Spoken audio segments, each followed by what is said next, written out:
காட்டில் ஒரு கழுதை தினமும் மிகவும் கடினமாக வேலை செய்தது. அவனுக்கு எவரும் மதிப்பளிக்கவில்லை என்பதனால் அவன் வருந்தினான்.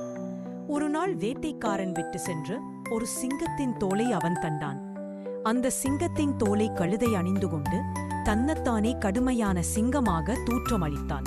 அவனை பார்த்தவுடனே எல்லா விலங்குகளும் பயந்து ஓடின. அவன் தன்னை வலிமையுடன் உணர்ந்து மிகுந்த பெருமைப்பட்டான். அவன் துணிச்சலாக கிராமத்திற்கு போனான். அங்குள்ள மக்கள் உண்மையில் சிங்கம் வந்துவிட்டது என்று நினைத்து அஞ்சினர். மிகுந்த மகிழ்ச்சியில் இருந்த கழுதை தன்னைத்தானே மறந்து சிரித்தான். அவனுடைய கூர்மையான குக்கொலி அவனது உண்மையான அடையாளத்தை வெளிப்படுத்தியது. அது ஒரு கழுதைதான் என்று அனைவரும் புரிந்து கொண்டனர். அவர்கள் குச்சியாலும் சிரிப்பாலும் அவனை உரத்தினர்.